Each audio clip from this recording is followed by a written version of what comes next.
Des démos, c'est ce qu'on voit sur le salon Innovagri. Bienvenue sur Agritech TV. Voilà, donc il y a une vidéo qui est passée sur Agriculteur d'aujourd'hui et puis celle-ci où on va parler aussi. Alors ici, je suis dans le village agroécologique. On verra à la fin de cette vidéo les présentations de matériel et ce qui s'est montré, j'allais dire, sur cette thématique d'agroécologie. Mais on va aussi aller voir nos amis de chez Lemken pour aller voir un petit peu leurs nouveautés. On va aller voir aussi, on va parler batteuse un petit peu et puis pulvé parce qu'il y a des nouvelles techniques en pulvé voilà, pour éviter la dérive et aussi pour réduire ses IFT chez nos amis de chez Berthoud. On va aller regarder tout ça et puis un petit tour du salon global. Et surtout, n'oubliez pas de vous abonner à la chaîne pour la faire connaître. Si vous appréciez, si vous pensez que c'est mérité, voilà, allez-y. Et puis nous, on est parti dans ce salon pour cette petite visite. Bon, bah, y a toujours du monde qui se balade. Et là, on arrive chez nos amis de chez Lemken. Et j'ai cru voir en passant hier qu'il y avait quelques petits outils et des évolutions sur du matériel. J'ai essayé de trouver quelqu'un pour voir si on peut me présenter ça parce que c'est du matériel que je connais un petit peu, mais pas dans les mêmes largeurs que chez moi. Salut Jean-Luc, ça va? Salut, ça va bien, toi aussi? Oui, alors... Tu as fait une petite étape, une petite pause tracteur? Une petite pause tracteur, voilà, on vient aussi sur Innovagri. Alors vous avez fini votre petit tour de présentation. Il y a des outils que je connais un petit peu. Karat, alors moi je connais plus 9 et là c'est 10. Et puis ici le solitaire, mais qui n'est pas tout à fait dans les mêmes versions que je connais. Tu peux me montrer un peu les nouveautés sur ces produits-là? Avec plaisir. Donc sur le Karat en avant-première, puisque c'est une nouveauté qui est commercialisée pour 2023 et qui sera définitivement présentée, officiellement présentée au CIMA. Donc là on le fait voir en avant-première. Il existe bien sûr jusqu'à présent le série 9, là c'est la série 10, donc l'évolution. Alors l'évolution elle a été faite dans quel sens? D'abord, sur ce modèle ici, c'est un 7 mètres, un semi-porté, mais sur tous les semi-portés, on a un agencement des dents qui est 100% symétrique, parfaitement symétrique. D'accord. Deuxième amélioration notable, la distance entre dents est légèrement modifiée puisque du coup, on a ici 31 cm sur la version semi-portée entre dents et 30 cm sur les portées. D'accord. Ce n'était pas le cas sur les modèles d'avant. Ok. La grande... amélioration par rapport au modèle Karat série 9, c'est l'arrivée d'améliorations pour les réglages et aussi l'arrivée d'outils qui n'existaient pas. À commencer par ce disque à l'avant, on a une rangée de disques qui en option permettent une pré-découpe. Donc si on va sur des engrais verts, sur des endroits où il y a des plantes, comme c'est un outil à dents, ici on a une découpe qui est faite par les disques, qui sont réglables hydrauliquement pour accentuer plus ou moins. Avec visibilité de la cabine pour voir tes réglages, comme, les disques comme vous savez le faire. Vont entailler le sol et donc permettre une découpe, comme le nom l'indique, des résidus pour ne pas encombrer les dents. Donc un passage beaucoup plus aisé dans la machine. On a conservé 1 mètre entre les rangées pour un dégagement maxi. Oui. On a aussi amélioré la qualité de la machine en prenant une segmentation de poutres qui passe de 90 à 100. Alors ça c'est une demande puisqu'on a maintenant des tracteurs de plus grosse puissance et ça n'arrête pas d'augmenter en puissance avec des tracteurs maintenant qui ont des puissances exorbitantes, qui sont jumelés, qui sont avec des chenilles. Et donc pour passer autant de puissance, maintenant on a une section de châssis plus performante, plus importante. Si on se décale un petit peu vers l'arrière, ce qu'on a eu aussi comme demande d'amélioration, c'était le réglage notamment du nivellement. Ici, on a sur le Karat série 10 ou bien des lames de nivellement ou bien des disques. On n'avait que des disques avant. Et là, sur les disques ou les lames de nivellement, en semi-portée, on a un système de crémaillère qui fait qu'on vient enlever l'axe, on passe une clé ici dans les encoches, 6 pans, et on peut régler la hauteur des disques de manière centralisée et rapide pour tous les disques en même temps. Voilà, d'accord. Voilà, donc ça c'est les grands axes. Les grands axes d'amélioration par rapport au Karat 9 que tu connais bien. Et c'est vrai qu'en semi-portée, c'est une demande aussi de plus en plus importante parce que enfin, porter dans ces gabarits-là, ça commence à être costaud, quoi. Alors, Effectivement, en 3,50, 4 mètres, ça pose aucun problème. Mais dès qu'on va sur des repliables, le Carat 9 va continuer sa vie sur 2023, mais le Carat 10 en 2024 sera sans doute comme le Carat 9 en 4 et 5 mètres repliables maximum, parce qu'après on atteint des limites de longueur et de poids acceptables pour les tracteurs. Ok. Et alors ce fameux solitaire d'été, alors lui, je suppose qu'il reprend les éléments de semis que je retrouverai moi sur mon semoir de Kuma, mais aussi beaucoup d'autres éléments, quoi. Absolument. Alors ici, c'est un semoir à part entière, donc du coup on a un châssis porteur par un train de pneus comme était le compact solitaire, un train de pneus qui sont donc très larges, décalés de façon à passer un peu dans des conditions extrêmes et très larges. Et on conserve, comme sur le prédécesseur, une rampe de semis dont les éléments de semis vont passer obligatoirement derrière le passage des roues et pas entre les roues. Donc c'est pour ça qu'on a 12,5 ou 16,7 entre rangs, parce que la largeur est adaptée aussi aux pneus. Au niveau des éléments. Ah d'accord. Tout à fait. À l'avant, on a bien sûr nos disques on va avancer, de préparation de sol du lit de semence. Ouais. Et pour améliorer la qualité de préparation par rapport à son précédent machine, merci beaucoup excusez pour la bafouille. Eh bien ici on a un train de tasse à pneus sur toute la largeur. D'accord. Les tasses à pneus, donc les tasses à pneus sont bien sûr avec le passage des roues. Avec les passages de roues qui sont ici, hein. C'est pas un manque, hein, c'est simplement parce que ça passe en fonction des roues. Absolument. Ok. Alors ici on a une capacité assez magistrale puisqu'on est en 5100 litres. D'accord. Grosse capacité. Double trémie. Ici on est en double trémie, on peut l'avoir en simple ou en double trémie. Et en double trémie pour mettre tout dans le même rang ou pour éventuellement en rang séparé. Deux rangées de semis. Hein. Alors ici pour mettre en deux rangées séparées, on peut mettre bien sûr de la semence, mais on peut mettre aussi de l'engrais. Ouais. On a une ligne spécifique Ferti qu'on appelle, qui travaille et qui enterre entre les rangs arrière. D'accord. La ligne Ferti, elle est bien sûr avec une pression importante pour pouvoir descendre, si c'est de l'engrais, plus profondément qu'à l'endroit où on va mettre la semence pour éviter les brûlures de l'engrais sur le système de la semence à la levée, le système racinaire. Et celui qui désire prendre cette option-là mais ne pas l'utiliser en permanence, depuis le terminal en cabine, on peut relever les disques et les condamner bloqués pour travailler sans la ligne lorsqu'on n'utilise pas la ligne de Ferti. D'accord. Autre point d'amélioration, les largeurs proposées, puisque ici c'est un 6, mais on propose également un 4 semi-porté, alors qu'auparavant on avait un 4 semi-porté fixe uniquement, et là on l'a en version semi-portée repliable, modèle qui n'existait pas dans la gamme compact solitaire. Pour passer entre les corons comme chez moi, quoi. Voilà, tout à fait, bravo. D'accord. C'est clair. Ok. Nouveau doseur au passage, avec un système individuel. Donc on conserve 4 doseurs, 4 têtes. Ici on est en double trémie, donc on a 8 doseurs et non pas 4. Mais on conserve donc nos multitêtes pour avoir des tuyaux courts et une répartition que tu connais sur les gammes solitaires existantes.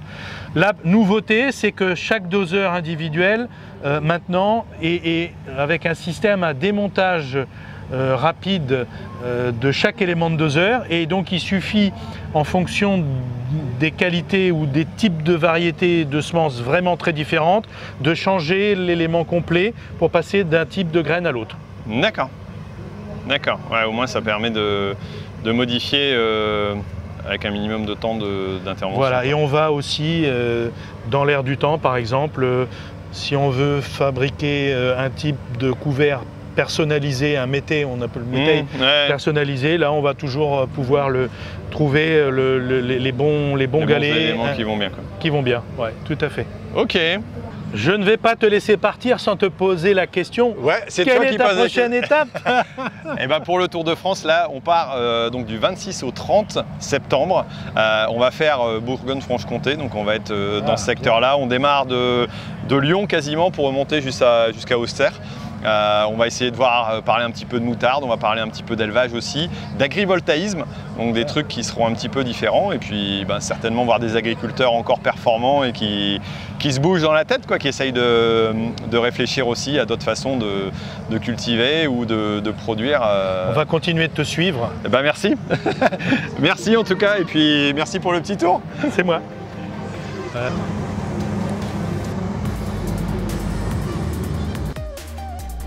Tiens Elian, montre-moi un petit coup ce que tu as trouvé ici au niveau du salon. C'est quoi ça? J'ai trouvé un peu de lecture. Tu as trouvé un peu de lecture, voilà. Et écoute, merci de m'accompagner un petit peu sur ce sujet-là. Ouais. Tu me suis un petit peu sur les réseaux de temps en temps. C'est ça. Et qu'est-ce que tu aimes bien alors au niveau de la chaîne? J'aime bien suivre ton quotidien et découvrir les fermes que tu nous fais découvrir. D'accord, ok. Un peu chez tous les agri-youtubeurs. On essaye de suivre un peu tout le monde, on regarde un peu, ça donne des idées, ça nous fait découvrir un peu une autre agriculture. Ça te permet de sortir sans bouger de chez toi. C'est ça, c'est ça. Bon, voilà. Et top. Écoute, merci en tout cas d'avoir acheté le bouquin, je t'ai fait une petite dédicace. Ouais, et puis bon salon. Merci beaucoup. Allez, merci. Allez. Je viens de discuter avec des jeunes agriculteurs avec qui on parlait un peu d'irrigation, des problématiques qu'on peut avoir. Et c'est vrai que c'est pas toujours évident cette année, c'est assez remarquable. On va parler un petit peu d'autre chose là. Batteuse, je venais jeter un œil un peu sur la coupe qui m'a été présentée entre autres lors d'un des rendez-vous agri qu'on a fait avec New Holland pour présenter un petit peu la gamme. Je vais jeter un œil un peu pour voir à quoi ça ressemblait. Tapis, coupe à tapis, plutôt intéressant et qui présente un petit peu les machines. Alors c'est vrai que le stand New Holland est plutôt assez grand aussi et imposant. Ça fait partie des grands stands du salon. Ah, il y a des jeunes qui m'attendent pour dire bonjour, tiens. Allez, on va dire bonjour à tout le monde. C'est déjà ça. Bonjour Hélène, ça va? Bonjour, oui, ça va bien Thierry. Alors, je viens de voir un système qui permet, si j'ai bien compris, tu vas me reprendre, mais de pouvoir traiter avec des buses anti-dérive, avec un angle bien précis qui permet de ne pas faire toute la largeur. C'est ça le principe? Alors, c'est ça, mais en plus on rajoute quelque chose par rapport à ça, c'est-à-dire c'est pas simplement qui permet de faire du traitement de désherbage sur le rang, localisé, mais en plus on a une buse qui permet de limiter la dérive. Donc une buse qui est finalement dans la liste officielle du matériel référencé pour limiter la dérive et qui permet de réduire les ZNT. Et donc c'est limiter les ZNT parce qu'il n'existe pas de buses, j'allais dire, qui font de la localisation, qui sont homologuées en tant que telles pour rapprocher des habitations ou de la zone des zones concernées par les limitations. D'accord. Et donc ça s'appelle ça On-Row, c'est ça? On-Row, voilà. Donc c'est une solution qui permet finalement, avec des écrous spécifiques, alors qui modifie l'angle de travail de la buse, mais on peut utiliser des buses qui existent dans le commerce. Alors on a sélectionné des buses qui sont dans la liste officielle du ministère de l'Agriculture, en réduction de dérive, en mettant des buses réduction de dérive qui permettent de réduire les ZNT. Et en fait, avec ces écrous-là et ces buses-là, on va pouvoir finalement traiter sur le rang. Alors, il y a trois possibilités, soit on traite au semis, au moment du semis, soit au moment du binage, ou alors avec des rampes localisées. Sur le rang. D'accord. Selon l'usage de l'agriculteur. Suivant l'usage de l'agriculteur et suivant ses pratiques, c'est-à-dire finalement son interrang, son volume, etc.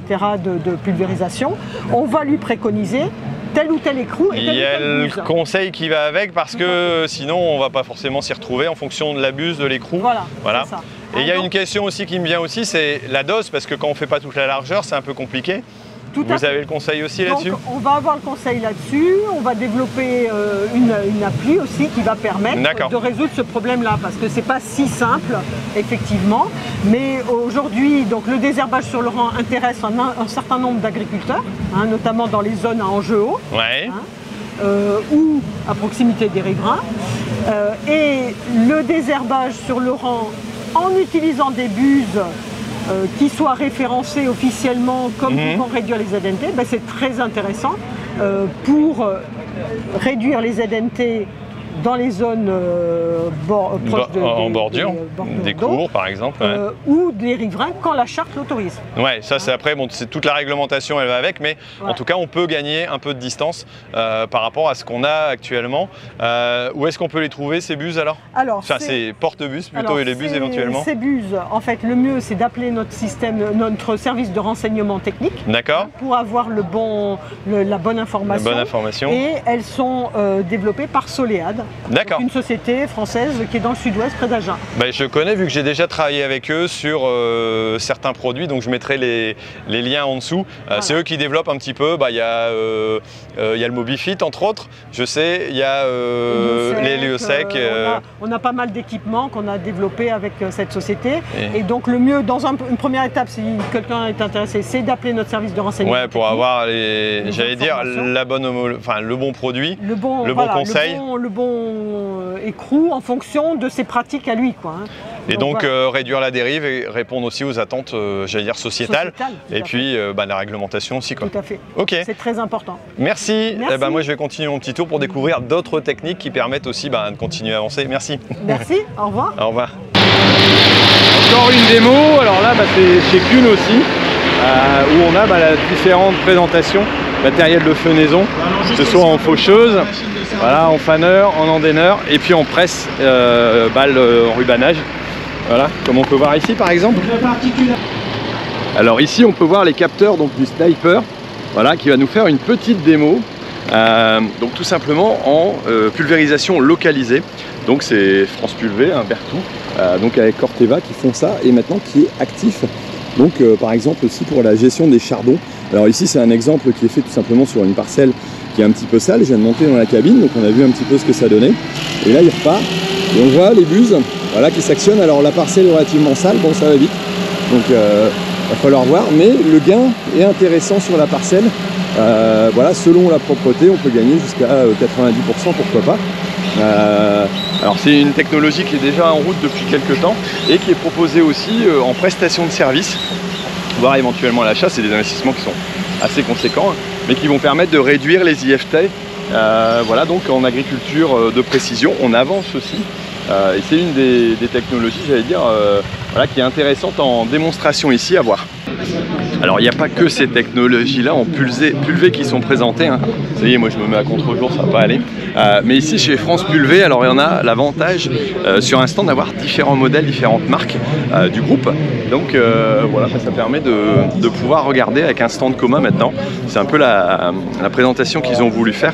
Je trouve que c'est bien de pouvoir centraliser, trouver les produits qui correspondent et aussi des produits français. On fait parfois la remarque en disant ouais Thierry, tu n'auras pas beaucoup de produits français ou tu n'en utilises pas. On n'en a pas tout le temps dans tous les types de produits, j'allais dire, mais là ici c'est le cas. Donc voilà, je suis content d'avoir parlé un petit peu de France Pulvé.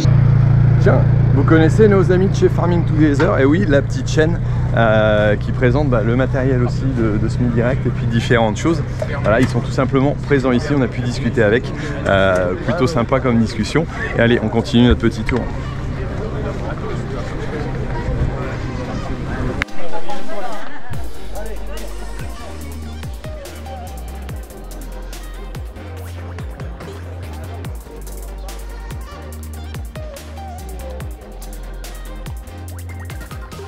Bonjour et bienvenue à tous sur le village agro. Alors on redémarre la journée avec une petite visite dans le village agroécologique.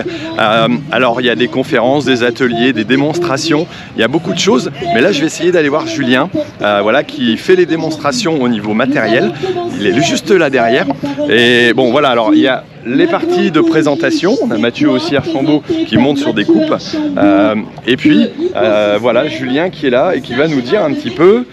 Salut Julien, Salut ça va? Thierry, ça va bien et toi? Ça va. Dis-moi, qu'est-ce que vous faites comme démonstration? Qu'est-ce que vous essayez de démontrer quelque part? Et quel est l'intérêt des agriculteurs pour ce type de démo? En fait, aujourd'hui, sur les 2 jours du salon, sur le village agroécologique, il y a une démonstration en continu toute la journée, aussi bien sur des outils de destruction de couverts. D'accord, donc on a différents types d'outils, à disque, à dents, animés, pas animés? Exactement, des outils animés, pas animés, des outils totalement conventionnels qu'on peut recroiser déjà dans nos exploitations, des chômeurs totalement classiques, de l'outil très spécifique sur du scalpage ou des façons culturelles très pointues, ou plus pointues, et on a toute une autre partie de semoir de semis simplifiés à direct pour justement atteindre le challenge de semer dans le couvert de sorgho qu'on a à disposition sur le salon. Voilà, alors le couvert est pas hyper développé, mais il est déjà pas mal. Oui, il faut déjà rentrer dedans. C'est ça, l'idée c'était d'avoir un couvert représentatif de ce qu'on peut rencontrer chez nous en France et pas d'avoir un concours du plus haut et du plus grand parce couvert. Que parfois t'en as des beaux, mais bon. C'était ça. D'accord. Et alors c'est quoi les questions des agriculteurs quand ils viennent? Ils viennent voir pour savoir si l'outil est bien adapté et si ce qu'ils ont déjà chez eux, ça peut faire l'affaire? Le challenge, le deal, c'est ça, c'est de se dire sur la partie destruction de couvert, est-ce qu'il me faut un outil vraiment spécifique pour incorporer les résidus, pour pouvoir déraciner ou dévitaliser le couvert? Est-ce que je peux adapter des outils qui sont déjà existants? Et les questions aussi s'orientent sur de la polyvalence, sur du semis à la volée, sur de la complémentarité et de la polyvalence d'outils, sur la reprise de travail du sol aussi. Donc les débats sont autour de ça, sur le compromis entre polyvalence et efficacité dans des contextes très spécifiques. D'accord. Et il n'y a pas de solution miracle, j'imagine, il n'y a pas de type, voilà, ça peut être aussi en fonction de ce qu'on fait, de ce qu'on a à disposition. Je sais que tu es un fervent, j'allais dire, adepte de, essaye déjà d'utiliser ce que tu as et puis on verra après. On essaye. En fait, le deal, c'est comme tu le sais en agriculture, c'est toujours une histoire de compromis, qu'il soit économique ou technique.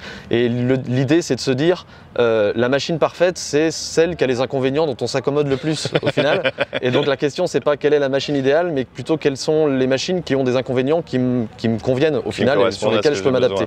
Donc c'est propre à chacun et c'est propre à chaque système ou itinéraire culturaux. Ok, merci.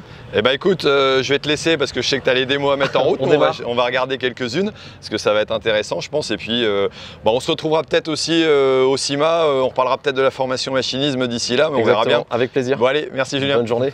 Le retour au bon sens paysan. Donc voilà, coupe de sol avec Mathieu qui est en train de commencer gentiment ce matin sa présentation. Il y a vraiment des choses intéressantes à découvrir ici en termes d'agroécologie, comme il dit, c'est la version un peu nature. Et là, il va descendre dans la fosse pour montrer justement ses coupes et puis le travail qui a pu être fait. Voilà. Et à côté, on a le couvert qui est présenté en sorgho. Bon, salut Cyril, ça va? Bien et toi? Ça va, bah écoute, tu es venu me rencontrer, alors tu es un fan, tu as suivi aussi, puis tu m'as aidé à financer le projet dans les bottes. Alors je voulais déjà te remercier, voilà, parce qu'il y en a quelques-uns, et puis je remercie ceux qui ont participé au projet qui va continuer, à l'application. Voilà, bon ça va prendre du temps, mais en tout cas on va y arriver. Et tu me parlais un petit peu de l'exploitation qui est un peu atypique chez toi, où vous êtes plusieurs associés, mais pas des frangins ou pas de la même famille. C'est une exploitation qui se trouve à côté de Tarbes, c'est ça? C'est ça, à Orlex, un petit village à côté de Tarbes. Ouais. D'accord, en élevage ovin, bovin? Ovin, bovin, laitier. Laitier. Avec fabrication de fromage sur place. Ouais. 4 associés, c'est ça? 4 associés, actuellement 8 salariés. 8 salariés, ouais. Donc une belle petite structure. Assez imposante, oui. Et tu disais, il y a l'histoire de renouvellement de génération qui arrive. Alors toi, tu rentres prochainement dans la structure et vous cherchez aussi, alors c'est pour ça que je voulais mettre ce petit message là, c'est parce qu'il y a des jeunes qui cherchent parfois à trouver une structure dans laquelle ils peuvent intégrer, et vous cherchez justement des jeunes pour renouveler un petit peu parce qu'il y a du monde qui va arriver à la retraite aussi. Oui. En élevage entre autres? Élevage, après on est ouvert à toute proposition, même les cultures, on pourra toujours... L'avantage de la structure, c'est qu'on est assez polyvalent quand même, on peut se switcher si besoin, et donc c'est pour ça qu'on recherche vraiment des jeunes motivés, et la porte est ouverte. Voilà. D'accord, donc ça veut dire qu'il y a des exploitants agricoles dans des secteurs qui cherchent des associés.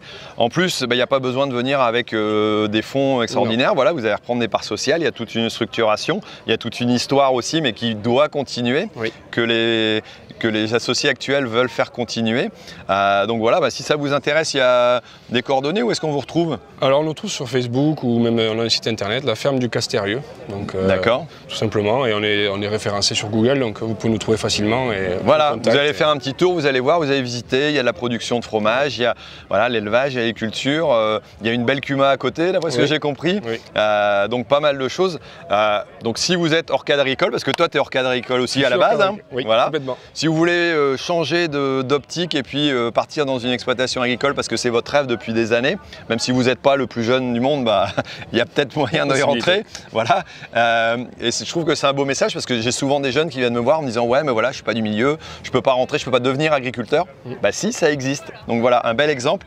Merci de cette présentation Cyril, merci de me suivre. Et merci puis à toi. n'oubliez pas d'agir. Allez, nous on continue à aller se promener. Eh ben, on a toujours du soleil ici. Voilà, on arrive à la fin de cette vidéo sur Agritech TV. N'oubliez pas de vous abonner si ce n'est pas le cas pour faire connaître la chaîne, pour vous pouvoir recevoir les notifications. On va parler pas mal de matériel, de techniques agricoles. Voilà, on va voir là prochainement une vidéo justement sur la partie élevage aussi, en mouton ovin. Voilà, sur du pâturage tournant dynamique. Essayez de voir d'autres solutions, d'autres choses.